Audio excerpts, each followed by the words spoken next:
On May 7, 1992, John Frusciante left the Red Hot Chili Peppers when the band was at one of the most successful points in its career. Less than a year earlier, Blood Sugar Sex Magik had transformed the group from a name beloved within the alternative rock scene into a global phenomenon, while John, only 22 years old, was regarded as one of the most outstanding young guitarists of his generation. His decision to leave stunned both the band and its fans, because very few artists would walk away from everything just as their dream had finally become reality. There was no dramatic breakup, nor was there any indication that John's position in the band was under threat. On the contrary, his future seemed more promising than ever. Yet, in the middle of the band's tour in Japan, John suddenly brought the first chapter of his journey with the Red Hot Chili Peppers to an end, leaving behind a decision that even the other members of the band could not understand. What could have caused a young man who had devoted nearly his entire youth to pursuing music to leave the very band he had once dreamed of joining? To find the answer, we need to go back many years, to when John Frusciante was still a boy who spent hours every day with his guitar and had never imagined that this very dream would one day force him to make the most bewildering decision of his life. John Anthony Frusciante was born on March 5, 1970, in Queens, New York, into a family with a musical background. His father, John Augustus Frusciante, had studied classical piano at Juilliard before moving into law and later becoming a judge. His mother, Gail Bruno, had a love of singing. In the Frusciante family home, the sound of the piano, songs, and music recordings had been present from John's earliest years, allowing music to become a natural part of his childhood even before he picked up his first guitar. John's childhood did not unfold within an intact family. After his parents divorced, John moved with his mother to Santa Monica, California, where he grew up with his mother and stepfather. It was his stepfather who consistently encouraged his interest in music and gave John the opportunity to become familiar with the guitar from an early age. Although his family life changed, music remained the most familiar presence throughout his childhood. At around the age of 9, John began learning to play guitar. Before long, the instrument became more closely connected to him than any other pastime. While many of his friends spent their time on outdoor activities, John often stayed in his room with his guitar and his favorite records, listening to the same passage of music over and over again before patiently practicing it note by note. On some days, nearly all of his free time was devoted to practicing and listening to music. The more he practiced, the more time John spent listening closely to each melody and searching for answers through his own instrument. During his teenage years, John also developed a particular admiration for Hillel Slovak, the guitarist of the Red Hot Chili Peppers. He repeatedly sought out the band's recordings and spent time analyzing the way Hillel used melody, rhythm, and emotion in every guitar part. At the time, John never imagined that one day he would become a member of that very band. Alongside classic rock, John was also drawn to the punk culture that was rapidly developing in Los Angeles, especially the band The Germs. If Hendrix, Beck, and Zappa opened his eyes to the expressive possibilities of the guitar, punk rock gave him a sense of freedom and release from established conventions. That direct, raw, and energetic music showed John that genuine emotion could sometimes have a greater impact than even the most complex techniques. Those two seemingly different influences gradually blended together and remained with him throughout the years that followed. As he entered his teenage years, John decided to devote his full attention to music. At around the age of 16, he left school and moved to Los Angeles to pursue the guitar seriously. John attended the Guitar Institute of Technology for a time, but quickly realized that formal training did not suit him. He left the school and continued teaching himself, spending most of his time practicing, listening, and independently exploring many different styles of music. Those years did not bring John immediate fame, but they helped him develop a highly individual approach to the guitar. Rather than pursuing speed or technical showmanship, he paid far greater attention to melody, silence, and emotion within each song. In 1988, at the age of 18, John Frusciante became the guitarist of the Red Hot Chili Peppers, the band he had loved since his teenage years. The sudden death of Hillel Slovak from a heroin overdose in 1988 plunged the Red Hot Chili Peppers into a period of crisis. The band had not only lost one of its founding members, but also a part of the musical identity that had been with them since their earliest days. While searching for a replacement, Flea remembered John Frusciante, the young man who had impressed him on several occasions with his deep understanding of the band's music. After an audition, John was quickly chosen to become the new guitarist of the Red Hot Chili Peppers. For John, that moment felt like a dream coming true. But the joy quickly gave way to pressure. John understood that fans would always compare him with Hillel Slovak, and that such comparisons were almost impossible to avoid. He did not want to become a copy of his predecessor, but he also did not want to lose the musical spirit that Hillel had left behind within the band. From his very first days, John understood that the most difficult task was not learning the old guitar parts, but finding his own voice in a band that still carried the unmistakable influence of Hillel Slovak. The first album John recorded with the Red Hot Chili Peppers was Mother's Milk, released in 1989. This was not only his first time entering a recording studio with a professional band, but also a period in which he learned how to become part of a group and observed the way Flea, Anthony Kiedis, and Chad Smith worked together to create music. John gradually brought into his guitar playing the influences of Hendrix, Frank Zappa, and many other artists who had stayed with him throughout his teenage years. The success of Mother's Milk, especially through the song Higher Ground, opened the first door that brought the Red Hot Chili Peppers to a much wider audience. More importantly, it also helped John step out of Hillel Slovak's shadow. For the first time, he was no longer seen merely as the person replacing a legend, but as a member who was helping shape the band's future. The feeling of being trusted by his bandmates and accepted by the audience made John truly believe that he had found the place where he belonged. When the Red Hot Chili Peppers began working on Blood Sugar Sex Magik in 1991, John also entered a clearly more mature stage of his development as a musician. He chose a restrained style of playing, placing melody and emotion above technical display. The guitar parts in Under the Bridge, Breaking the Girl, Give It Away, and Suck My Kiss did not merely add to the songs, but also helped create the distinctive musical identity of the entire album. It was also the period when John felt more than ever that he could express his true self through every melody. Blood Sugar Sex Magik quickly became the greatest turning point in John's career up to that time. The album sold more than 13 million copies worldwide, turning the Red Hot Chili Peppers into one of the most prominent rock bands of the early 1990s. Give It Away earned the group its first Grammy Award in the category of Best Hard Rock Performance, while John, at only 21 years old, had already reached a position that many artists spend their entire lives pursuing. Everything seemed to be unfolding exactly like the dream of the young man who had once spent hours sitting in his room practicing guitar. But it was precisely when that dream became reality that John began to feel that he no longer belonged to the life that success had brought with it. Long tours, demanding promotional schedules, and media attention gradually replaced the simple joy of writing and performing music.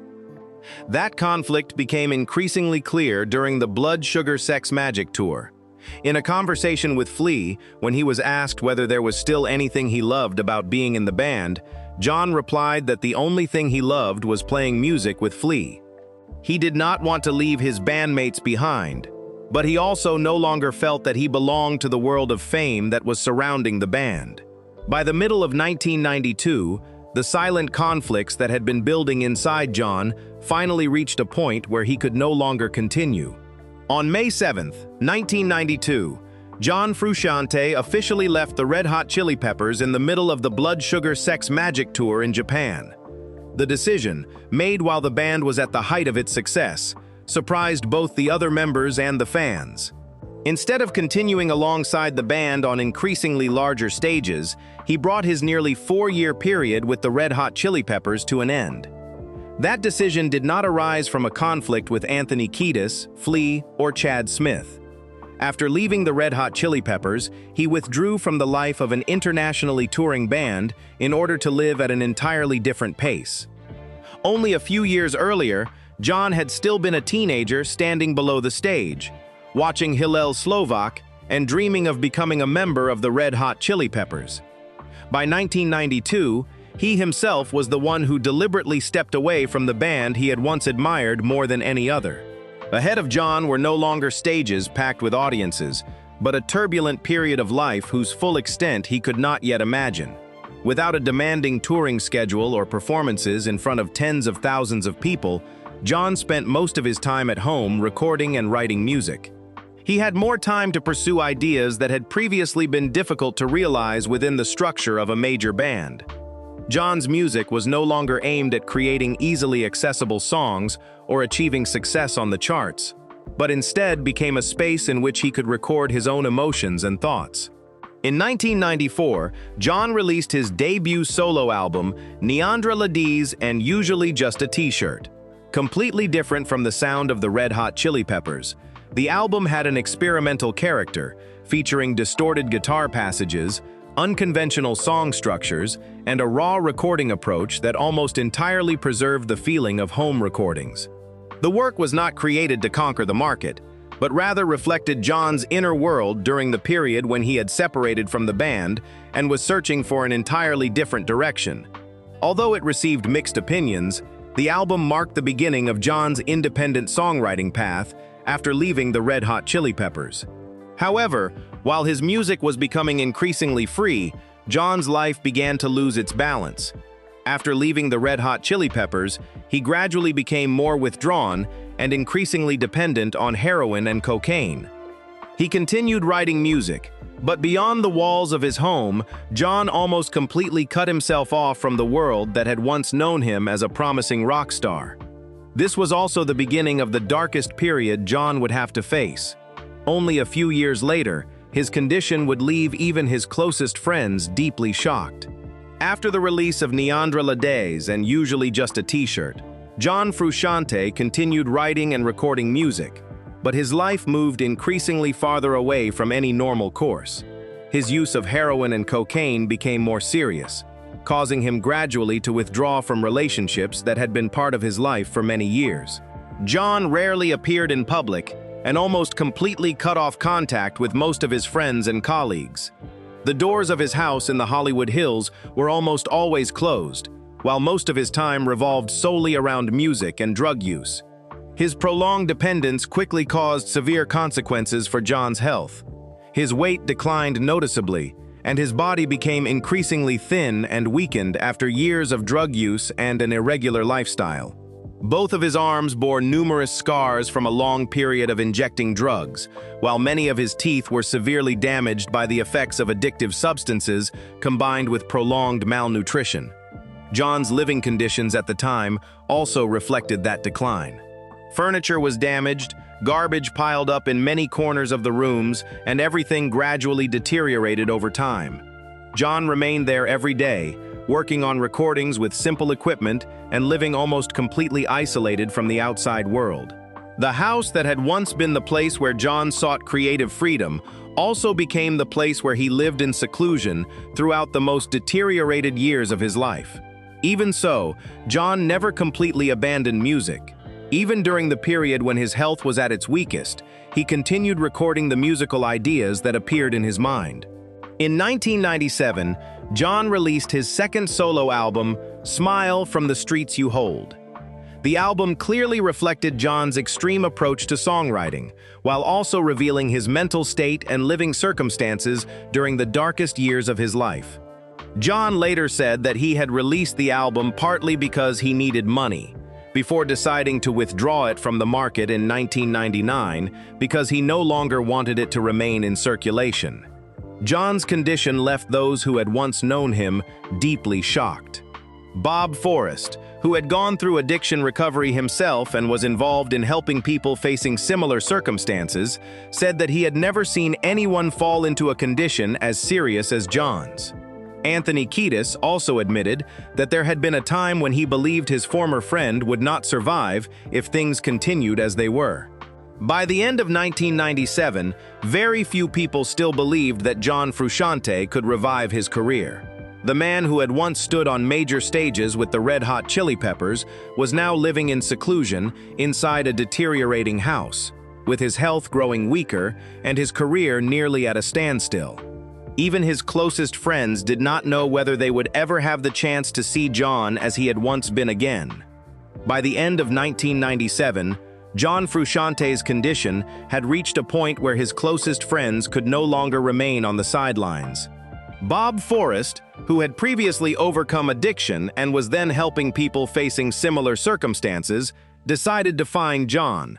After entering the house in the Hollywood Hills, Bob could hardly believe that the thin man standing before him was the John Frusciante he had once known. He later said that he had never seen anyone in a condition as severe as John's who was still alive. Realizing that simple words of encouragement would not be enough to change the situation, Bob contacted the Musicians Assistance Program and took John to meet Buddy Arnold, who had spent many years working with artists trying to overcome dependence on addictive substances. At first, John did not believe that he needed treatment and still thought that he could control everything on his own. Only after many conversations with Buddy Arnold and continued encouragement from Bob Forrest did he agree to enter a rehabilitation program, the most difficult decision he had made since leaving the Red Hot Chili Peppers. Entering the treatment program did not mean that everything immediately changed. After years of dependence on heroin and cocaine, John had to undergo a difficult withdrawal and recovery process with the support of Buddy Arnold and the Musicians Assistance Program team. After completing the treatment program, he spent several more months rebuilding his physical strength and receiving treatment for the damage caused by drug use, including the restoration of his severely damaged teeth. John's condition had changed greatly from the day Bob Forrest found him inside the house in the Hollywood Hills. As his health gradually stabilized, John also picked up the guitar again. At first, he spent most of his time at home playing music and recording new ideas rather than rushing back onto the stage. Music once again became an important part of his recovery. Flea quickly realized that John had changed. The two spent time playing music together as they had during the early days of their friendship, and those meetings opened the conversation that eventually led to an invitation for John to return to the Red Hot Chili Peppers. In 1998, John Frusciante officially returned to the Red Hot Chili Peppers after receiving an invitation from Flea. Following Dave Navarro's departure, the band had entered a period of uncertainty and had not yet found a shared musical direction. Flea believed that John had truly overcome the darkest period of his life and was ready to return, while Anthony Kiedis and Chad Smith also quickly supported the decision.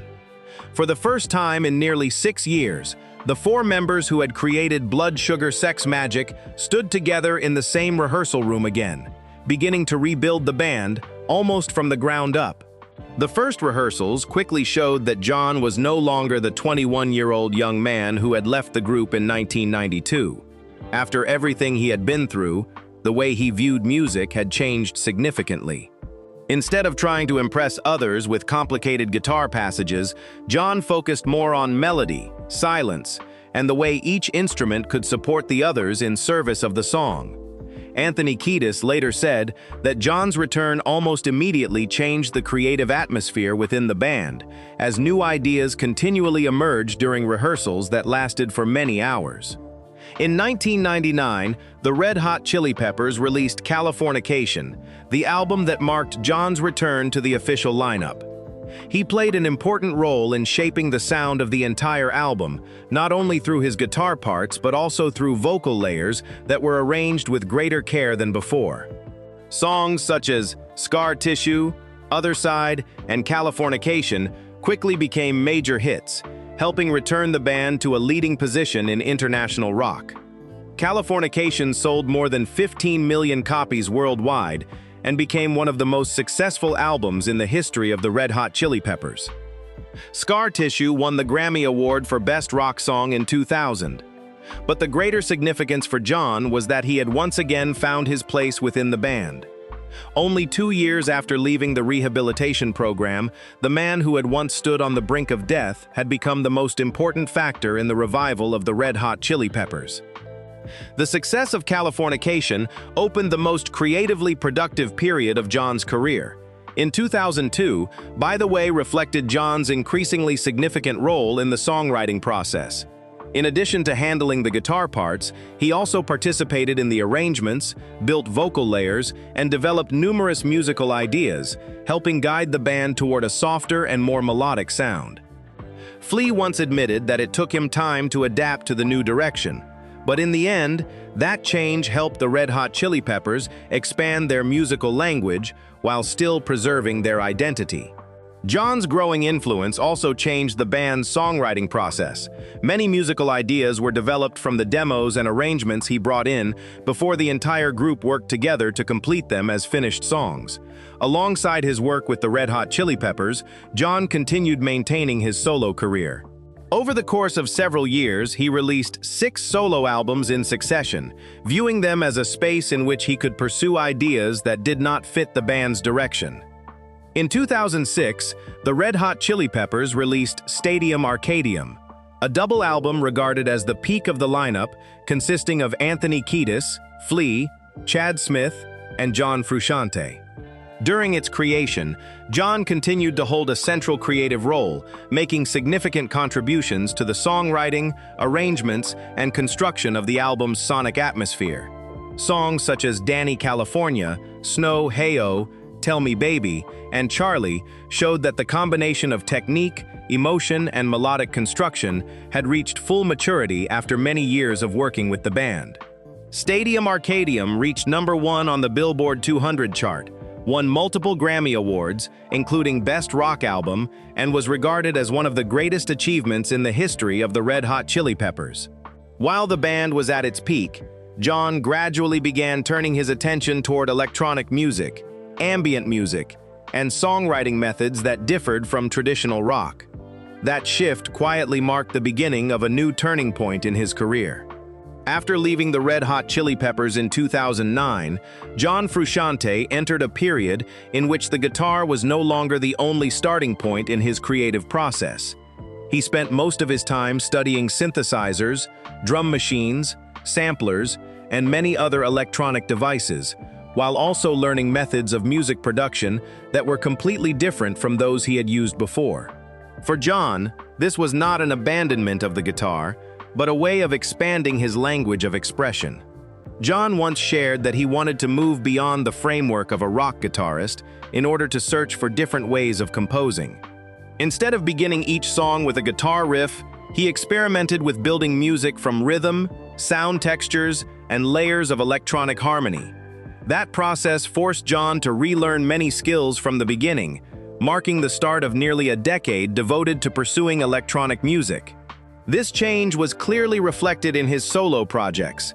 The Empyrean, released in 2009, still kept the guitar in an important position, but it already revealed John's growing interest in creating sonic space and texture. In the years that followed, he went even further with albums such as PBX Funicular Intaglio Zone, Enclosure, and projects released under the name Trick Finger, in which electronic music became the central focus. These projects were not intended to recreate his image as the guitarist of the Red Hot Chili Peppers, but instead became a place where John could pursue new approaches to composition. For nearly 10 years after leaving the Red Hot Chili Peppers, John rarely appeared in public and devoted almost all of his time to personal projects. That quiet period profoundly changed the way he approached music, while also preparing him for his later return. After nearly a decade of pursuing his own directions, John Frusciante returned to the Red Hot Chili Peppers in 2019 after the band parted ways with Josh Klinghoffer. The announcement came as a major surprise to fans, because for many years John had remained almost entirely removed from the life of a rock star and had focused completely on his personal projects. This reunion not only marked the return of a former member, but also brought back an artist who had spent nearly 10 years pursuing electronic music and new methods of composition. In 2022, the Red Hot Chili Peppers released Unlimited Love, the first album recorded with John's participation in 16 years, since Stadium Arcadium. The album reached #1 on the Billboard 200 chart and marked the official reunion of the classic lineup consisting of Anthony Kiedis, Flea, Chad Smith, and John Frusciante.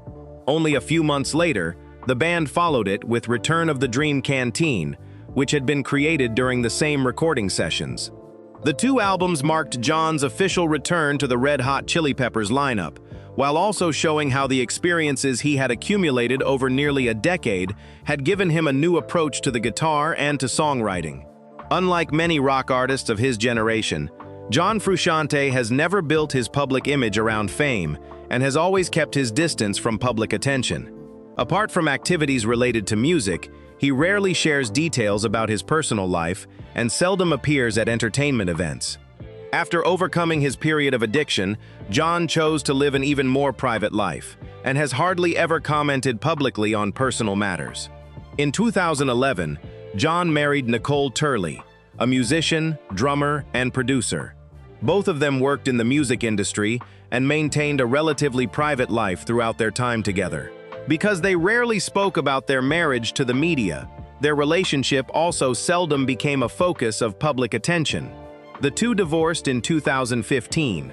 The legal proceedings that followed attracted media attention because of financial disputes, becoming one of the very few occasions when John's private life appeared in the press. However, he made few comments about the matter and allowed it to come to an end after the legal procedures had been completed. Another event that occurred during the darkest period of John's life was the death of River Phoenix in 1993. River Phoenix died from a drug overdose at the very time when John was also sinking into severe addiction. At that point, John had almost completely cut off contact with most of his friends and colleagues and lived in seclusion for many months. He has never spoken much about the effect of this death on him, but the event took place during a period when John himself was also standing on the boundary between life and death. If there is one person who has consistently appeared at the most important turning points in John Frusciante's life, it is Flea. After John left the Red Hot Chili Peppers and then descended into addiction, Flea remained in contact and never gave up hope that one day he might return. It was Flea who took the initiative in beginning the 1998 reunion, and who later continued to play a part in bringing John back to the band in 2019. Through many separations and reunions, the relationship between the two men has continued to be sustained by trust and their love of music. The relationship between John and Flea goes far beyond the collaboration between a guitarist and a bassist. They went through the band's most successful years together, witnessed each other during their most difficult moments, and repeatedly stood side by side again after separations that had seemed impossible to repair. The trust between them has not been expressed through statements made to the media, but through decisions made at the most important moments in John's life. Flea has therefore become one of the people who has had the most profound influence on his journey. In 2022, John married Marcia Pinna, who works in the arts. As during previous periods of his life, he has shared almost nothing publicly about his marriage or family life. To this day, John continues to maintain a clear separation between his private life and his image on stage. From 2022 to the present, John Frusciante has continued serving as the guitarist of the Red Hot Chili Peppers and accompanying the band on international tours.